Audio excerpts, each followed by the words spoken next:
Some of the biggest truck news recently over the last few days has been that Ram officially said that this year in 2024 we will see some significant Ram heavy duty news.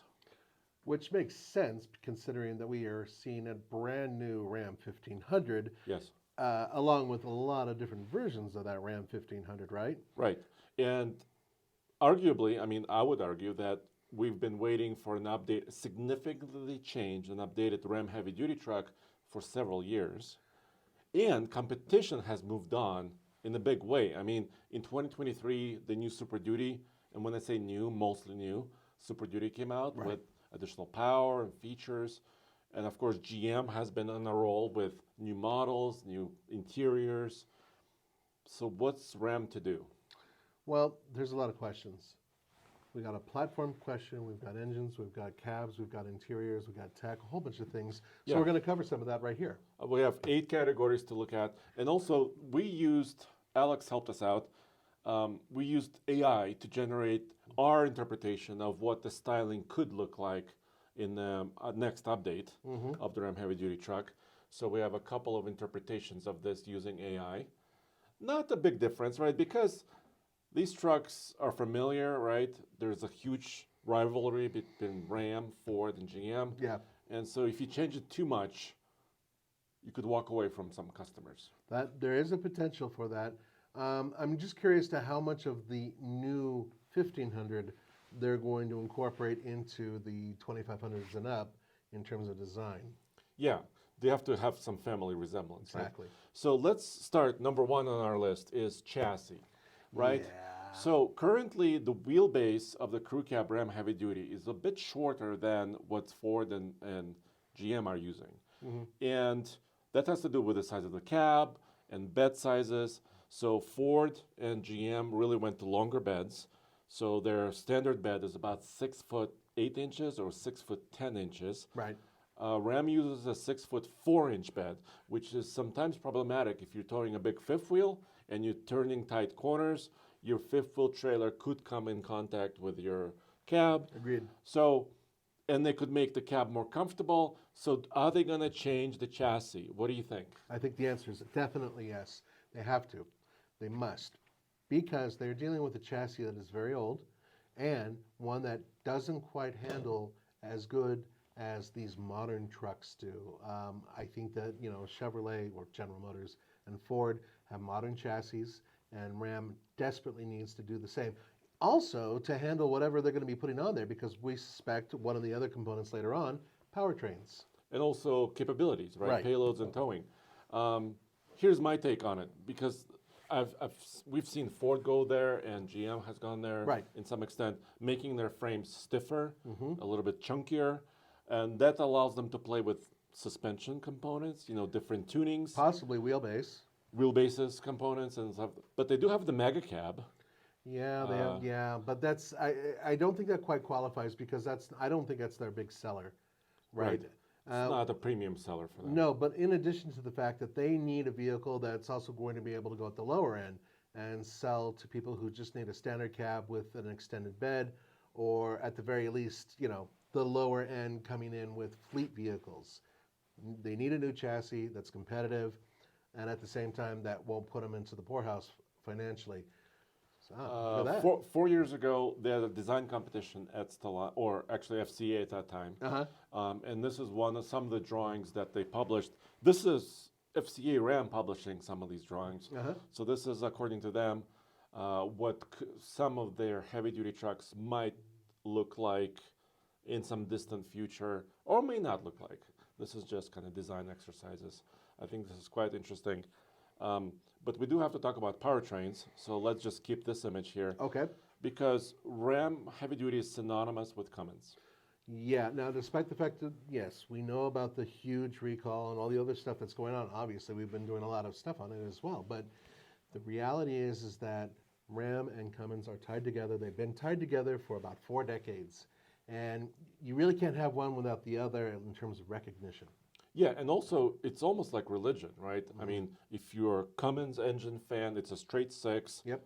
that's what that's where you gravitate. If you're a Power Stroke fan, I mean, they've changed their engines over the years. Yeah. They used to be partnered with International, then they started in designing their own engines.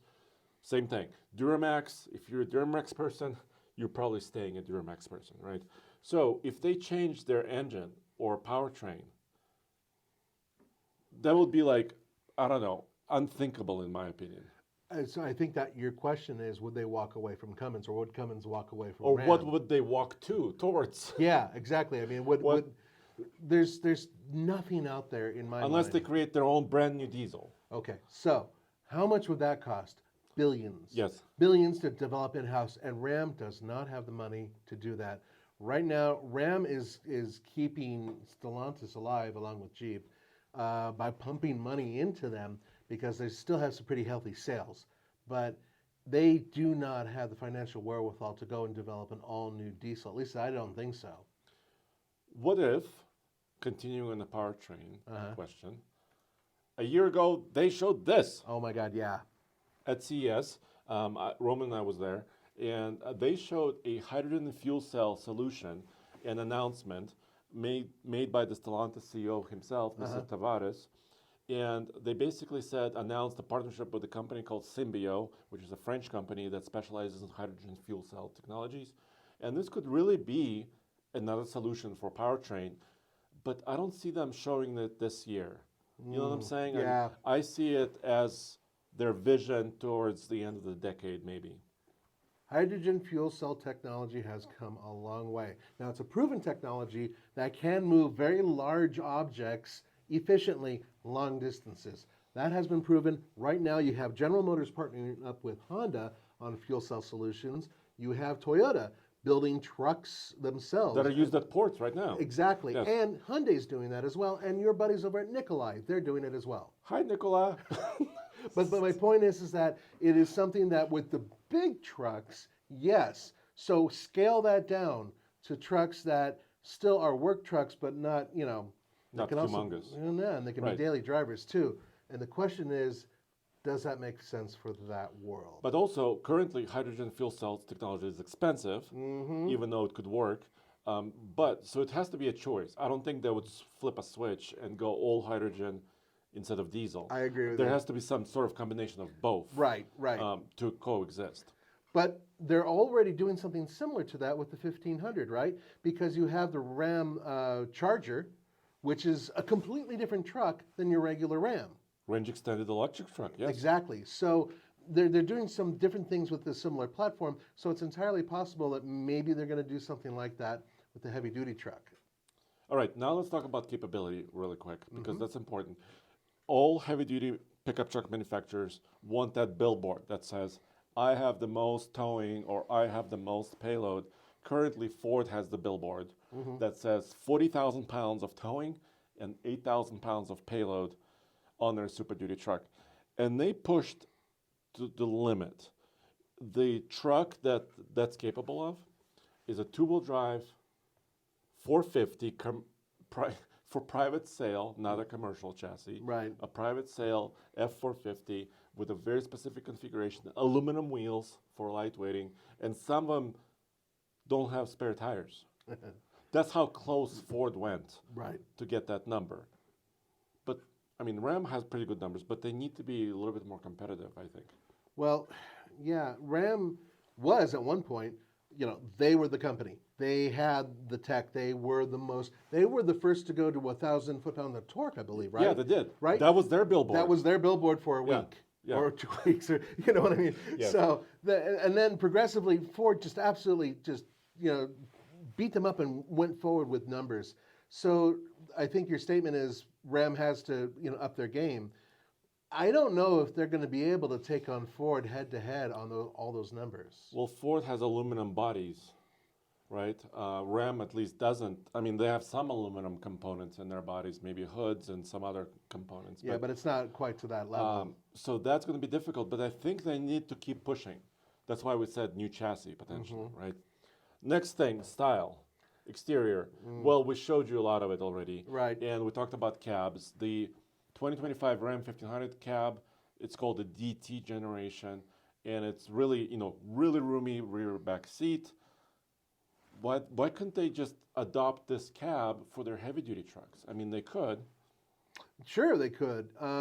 There's always a question of how easy is it to manufacture fastening points and all that, and to teach the robots how to make it happen right. Who knows? It's difficult to say with the heavy duty truck versus what they're doing with, of course, the 1500 truck. But like Ford, for example, F-150 cab, I'm not talking about the hood, Yeah, but the cab itself. it's just exactly the same. Yes. Yeah. And they have the stampings already. I mean, it's just different frame, like you said, but they can mount it. It makes sense to up. do exactly what Ford did, and that then leads to what the interior would be, right? Yeah. So here's a couple of shots of the interior. By the way, this is the Ram Charger you mentioned that they also are working on.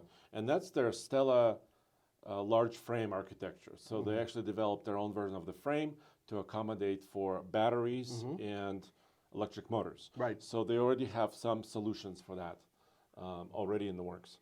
Now interior, we got to talk about the interior.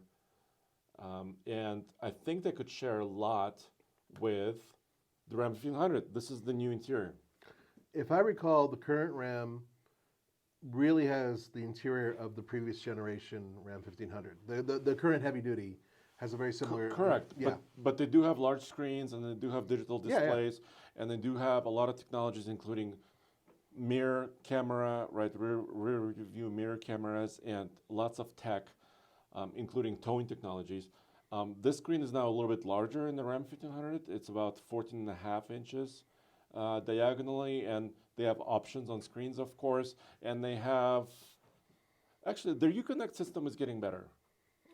I've never had much of an issue with Uconnect systems. I mean, there's some glitches that some owners, including some of our friends, have reported, but in general, I think they're, polishing that system and it's actually getting better. Yeah, absolutely. So that's what I think. I mean, they could do this. I think you're right. I think it'll be very similar to that, just like the cab. The cab should be, logically, it would be about the same cab. So really it comes down to a beefier frame, beefier powertrain possibly a unique powertrain down the line. But what else? Technology, I think Ram is doing pretty well with this. I mean, they have some of the best, I would argue, the best towing mirrors in the business. They have, of course, Uconnect system integration with towing, trailer tire pressure monitoring systems. They have everything like that. So I think technology-wise, they're up there already. So they can just continue that. But then there's off-road technologies. Right, and that's now you're talking my game. So one of the questions I think would probably be, would they continue the Power Wagon? I think that's almost a definite yes. This is a widely popular trim level for Ram. That is a bit dark, but it's all right. They have done very well with this, and they've expanded it to where you can get it as a minor package, kind of build up on your tradesman, or you can just go full hog and get the one with all the goodies on it. And they're still competitive, even though they don't have diesel powertrains. I think that might change, especially if there's a new platform that can handle it and give you enough space.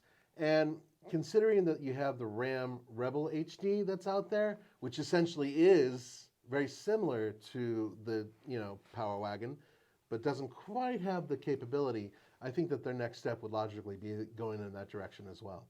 Yeah, the Heavy Duty Rebel just came out like a year ago. Right. But there's a lot of pressure for the Power Wagon. Sure. The new Super Duty Tremor is out and it's very successful. Yes. The new Chevy Silverado Heavy Duty ZR2 is out, and the GMC counterpart. AT4X. AT4X. If I could speak right. And those offer more payload, more towing, pretty good suspension systems, 35s. So the Power Wagon has a tall task, I would say, because bigger tires, more capability, all that stuff. I would argue that the Power Wagon is still comparable, if not better, off-road. Because of the solid front axle and the disconnecting sway bar. And front locker as well. Right, and the front locker. But the competition is now getting really close, and Ram needs to basically up their ante with powertrain and capability with their next generation. Yes, and of course the Ram Heavy Duty Rebel should continue. Yeah.